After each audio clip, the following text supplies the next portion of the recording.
everyone, it's so blessed. Welcome to my channel. Today we're going to be continuing the beginner's guide to container gardening. Yes, we're on episode 6 of the series. Can you believe it? We're going to focus today on two crucial aspects of plant care for your container garden, and that's watering and fertilizing. Watering your plants properly ensures they get the right amount of moisture, preventing issues like root rot and dehydration. Understanding your plant's water needs can make all the difference. Let's dive into some essential watering tips. Different plants have different water requirements. Factors like plant type, the container that you're using, the soil mix, and the climate play a big role in that water requirements. For example, succulents and cacti like these, they have different water requirements. They require less frequent water because they store water in their leaves.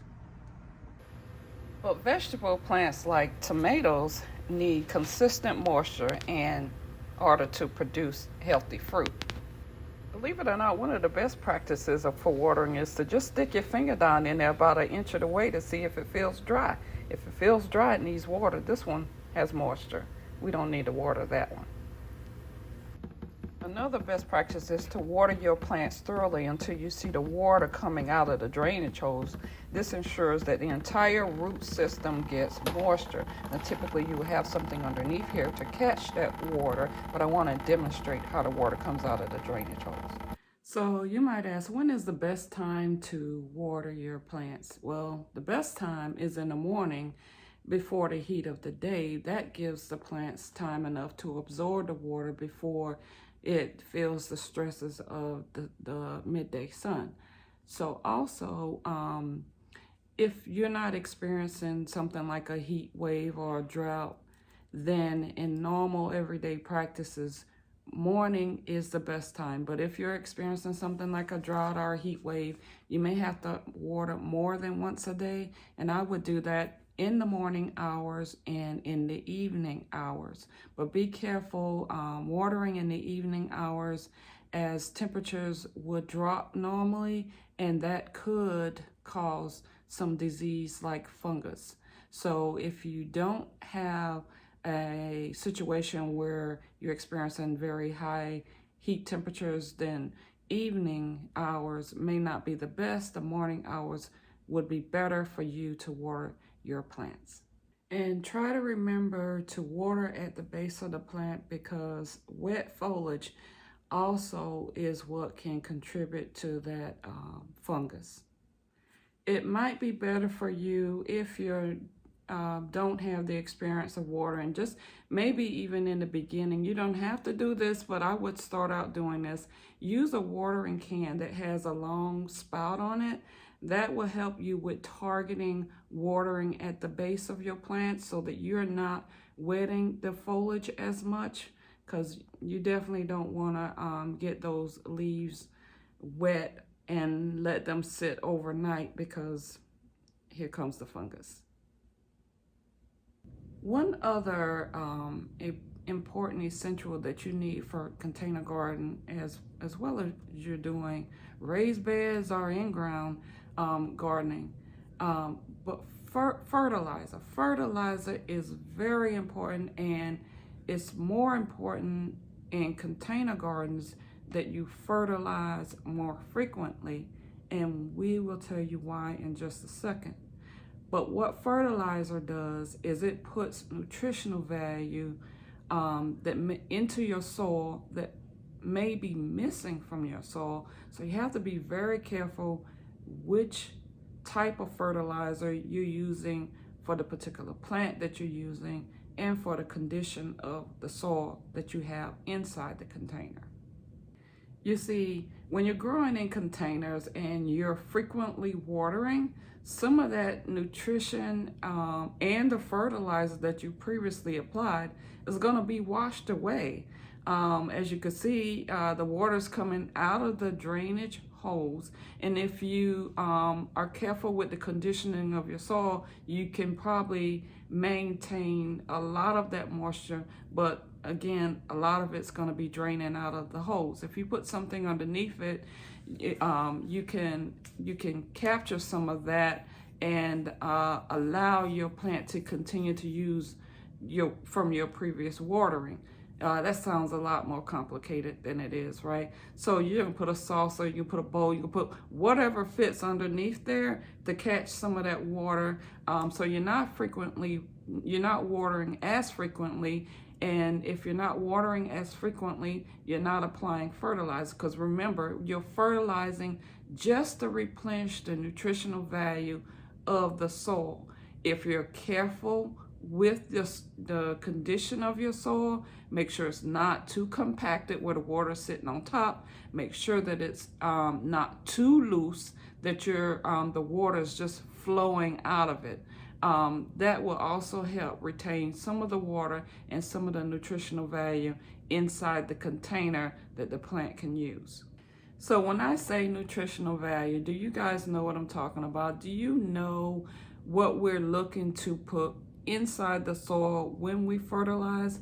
Well, there's primarily three things that we're looking for when we're talking about nutrition. We're looking for nitrogen, we're looking for phosphorus, we're also looking for potassium. And you probably hear a lot of gardeners here on YouTube talk about NPK, nitrogen, phosphorus, and potassium. That's what they're referring to as NPK. Now, each one of these three primary nutrients play a unique and different role in the plant health and what they provide the plant. So what are we talking about when we're talking about nitrogen? What does nitrogen do for your plant? Nitrogen promotes leafy growth, like your lettuce, your Swiss chard, your collard greens. Yeah. Phosphorus promotes root growth. It also helps with flower production, which is where you get your fruit from. So nitrogen, leafy growth. Phosphorus, why can't I say that? Phosphorus is for your root growth and your flower production, which is where you get your fruit from. And then there's one other one. Third primary one is potassium. And potassium is going to help you with your overall health of your plant. It also makes it, or it contributes to it being more disease resistant. So we've got three primary nutrients that we normally talk about, and that's NPK, nitrogen, phosphorus, and potassium. Remember, nitrogen, leafy growth. Your lettuce, your spinach, your Swiss chard, your collard greens. Yes, leafy growth, nitrogen, okay? And then you have your potassium that helps with your roots of your plant. And it also helps with the flower production, which is where you get your fruits. Tomatoes is a good example. Yes, your potassium, and a lot of people forget all about that potassium, but that's what's going to help you fight diseases, guys.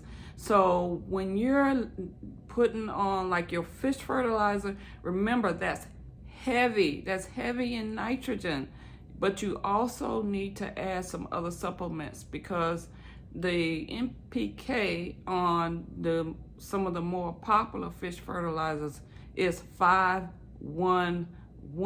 So you're getting heavy on the nitrogen, but then lower nutritional value on your phosphorus and your potassium. So depending on where your plant is in its life cycle is what you need to provide it. And also pay attention to the type of plant that you're growing, right? So if you're using 5-1-1, which is heavy in nitrogen, on your tomato plant, what are you really telling this tomato plant to do? You're telling it to grow leaves. That's not what you want it to do, is it? You want that root structure strong, and you want that flower production to be active, right? So which one of the three are you focusing on? Depends on where the plant is in its life cycle. Initially, I want that root structure, right? I want that strong root structure in place, right? At the beginning of that life cycle, I want phosphorus. I want heavier phosphorus, right? And then I also want, as the tomato starts to grow larger and larger, I want it to be more disease resistant. What am I looking for? Potassium. Okay, so pay attention to where your plant is in its life cycle and what it needs. Now, if I'm growing collard greens, Swiss chard, lettuce, what? Leafy growth production. And what does that? Nitrogen. Okay, now we got it. So I guess you're probably wondering, how do I decide what fertilizer I'm going to use? Well, there are various types of fertilizers, and each one has its advantage.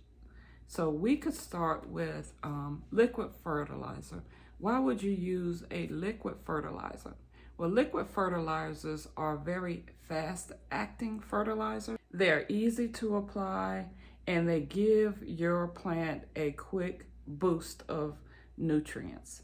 Granular fertilizer is something that you sprinkle on the surface of the soil, and you just kind of water it in, as you're doing your normal routine of watering, and that gradually releases nutrients over time. So far we've got liquid, which is more fast acting, and it gives your plant a boost of nutrients. And then you have granular, which is sprinkled on the top of the soil. And then as you're watering, your normal daily routine of watering, you're gradually fertilizing the plant. So it's fertilizing over time. You also have what we call a slow release fertilizer. And what this does is fertilizing your plant over a period of weeks or months, but it's a steady release, and this is more typically used by gardeners who are, let's say, busy. If you're busy in your other daily activities of life, a slow release fertilizer may work better for you.